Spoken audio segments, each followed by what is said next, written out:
Olá, pessoas lindas! Como vocês estão se sentindo hoje? Bem-vindos ao canal Vida Assertiva. Eu sou Liliângela Barbosa e hoje nossa conversa vai te ajudar a entender por que o seu filho tira notas baixas. Se você acha que tem alguém que tem um filho adolescente e precisa desse conteúdo, então já compartilha. É isso mesmo, ajuda esse vídeo a chegar a outras pessoas. Já curte para não esquecer e segue o canal caso ainda não nos siga.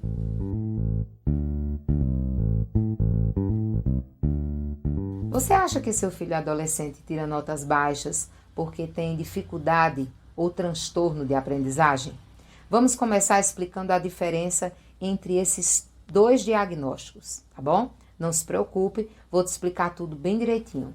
As dificuldades de aprendizagem, elas podem ter causas cognitivas ou emocionais, mas podem passar no decorrer do tempo. Geralmente aparecem na infância, principalmente na fase ali da alfabetização, que é quando a criança está aprendendo a ler e escrever. Mas se isso é dificuldade, o que é transtorno de aprendizagem? Boa pergunta. Olha só, o transtorno de aprendizagem é quando há um comprometimento neurológico que prejudica o desenvolvimento da criança. Os transtornos, eles podem ser causados, inclusive, por diversos fatores. Partindo desse pressuposto, precisamos entender o que é estudar e se as notas baixas do seu filho, elas estão ligadas a algum desses fatores, os que eu falei agora, ou outros que você ainda não observou. Então, estudar é algo que exige controle emocional, primeiro. Exige também um certo grau de concentração. Existe também você pensar uma técnica para perceber qual o método mais adequado para que a criança ou o adolescente possa aprender. Precisa de rotina, pois a vida não é só estudar, e é importante que não se estude apenas para uma prova, que se estude, na verdade, para a vida. É imprescindível não estudar só para o agora, e sim para criar um hábito de estudo contínuo. E eu vou te fazer agora uma provocação, tá? Você abre mão do controle diário do seu filho? Se sim, então você costuma deixar seu filho à vontade para decidir o que quer, né? Como quer, quando vai fazer as coisas. Então, você costuma ensinar ao seu filho o que você quer? Ou você deixa que ele decida também? Você tem que entender quando, como e ser firme nessa orientação que você vai dar. É muito importante saber que as mulheres, por exemplo, as meninas, é muito mais difícil identificar uma hiperatividade ou um déficit de atenção. Bem mais difícil do que nos homens, tá? Há mulheres, inclusive, que chegam à fase adulta sem um diagnóstico.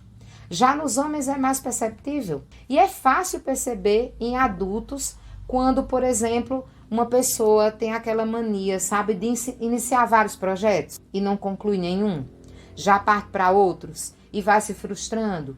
Então, cuidado. Nem tudo é doença, nem tudo é déficit de atenção.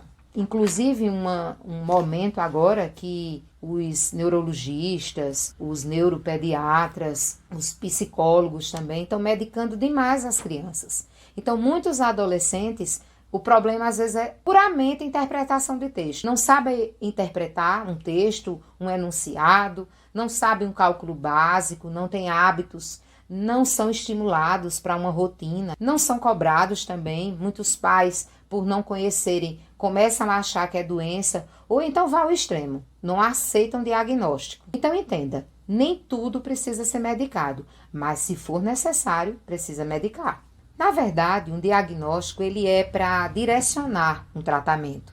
Às vezes precisa de um remedinho, mas às vezes só precisa de uma terapia ou de uma orientação. Mas não há nenhum tipo de negociação, você precisa tratar. Tratar exatamente a causa. Lembra que agora há pouco eu estava falando sobre pessoas que têm dificuldade de concluir algo e ficam pulando de curso em curso e passam a vida toda sem diagnóstico?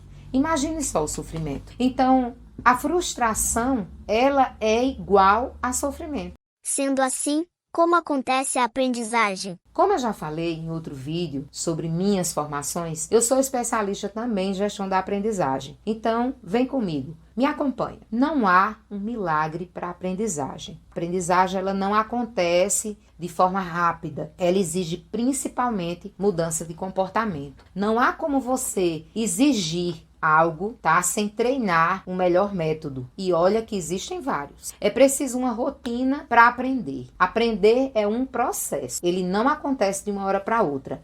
Então precisa de dedicação, precisa de atenção diária, precisa de cobrança. Muitos dos adolescentes se acostumam com facilidades, né? Que às vezes ou a escola dá ou os pais dão. Mas temos que ensinar os nossos filhos que estudar e aprender exige sacrifício. Mas cuidado, tá? Cuidado para não criar expectativa demais em relação ao desempenho do seu adolescente. Porque, primeiro, nós somos seres diferentes. Não compare seu filho com você, com o irmão, muito menos com os primos.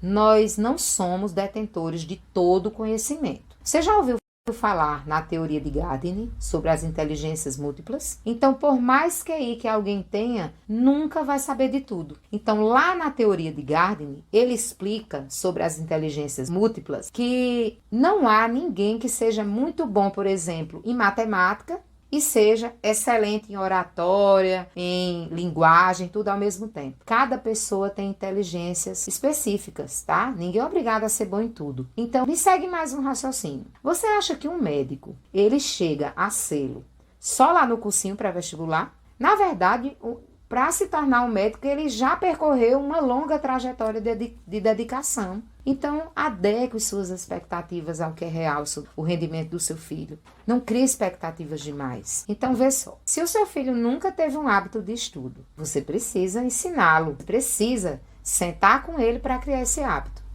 Mas, antes de qualquer coisa, enxergue quem é seu filho. Ele sempre estudou? Ele fez e faz uma atividade física? Ele tem uma nutrição equilibrada? Se os neurotransmissores não estão nutridos, pode ocorrer diversos problemas de concentração. Pode acontecer déficit de atenção, uma dislexia, uma hiperatividade. Você sabe, uma criança com nutrição baixa pode se tornar uma criança hiperativa. Se seu filho prioriza o que é relevante e executa uma boa gestão do tempo, não tem como ele fracassar. Então, como é que anda também a inteligência emocional do seu filho? Você já refletiu sobre isso? Será que o motivo das notas baixas não é uma ansiedade? É bom que você entenda que a ansiedade ela não é de todo ruim. A ansiedade, na verdade, ela nos movimenta. Agora, se passa uma patologia, realmente precisa ser cuidada. É importante também você observar se seu filho tem um sono tranquilo, se aquele sono é reparador, se seu filho dorme a hora que quer, o tempo que quer. Cuidado. Quem não dorme direito não vai ser atencioso. Quem não dorme direito não vai se concentrar. Vai, na verdade, demonstrar cansaço, fadiga, tudo vai ser muito intenso, muito pesado. Então, não há aprendizado se também um ambiente de estudo é super estimulado. Por exemplo, um ambiente de estudo com TV, um celular com notificações constantes. Então, não há concentração. Uma outra coisa a se observar é se o seu lar é um ambiente conflituoso. Esse também pode ser um motivador de notas baixas. E você já pensou também em investigar sobre a audição? Então, fique atento. A visão, você já levou no oftalmologista? Já percebeu sobre a relação de idade e série, se estão compatíveis? Já procurou a escola para ver se a proposta pedagógica da escola do seu filho se adequa às expectativas dele e suas também? É importante você lembrar que a nota baixa, ela não traduz quem é o aluno, e muito menos quem é ou não é inteligente. Mesmo quem tem um déficit de atenção, ele pode ter hiperfoco. Basta que ele tenha interesse. Por exemplo, ser muito bom em jogos, passar horas jogando e não perder a concentração. Então, fique atento. Seu filho ele precisa se sentir parte da escola que ele estuda, porque isso também vai ajudar ele a ter interesse em fazer boas notas. Então, o importante mesmo é você conversar com o seu adolescente. Se ele se sente julgado, ansioso, incompreendido, imagine o caso de sofrimento que ele está vivendo. Isso vai ser muito maior. Então, todo adolescente ele precisa de escuta e de acordos claros. Afinal, é na adolescência que aparecem mais as dificuldades de aprendizagem. Até porque nos anos iniciais, lá do 1º ao 5º ano, não é tão exigido do aluno. E aí é justamente nos anos finais, principalmente nessa mudança para o 6º ano, que começa a se exigir mais e aí surgem as maiores dificuldades. Na adolescência não se pode relaxar com rotina de estudos. Precisa ser diária. Não precisa também ser tipo no mesmo horário, todo dia, naquela mesma horinha, aquela regrinha, mas precisa ser constante. E aí, eu conversei demais, né? Então vamos parar por aqui. Esse canal é para conectar vidas. Se inscreve, curte e compartilha.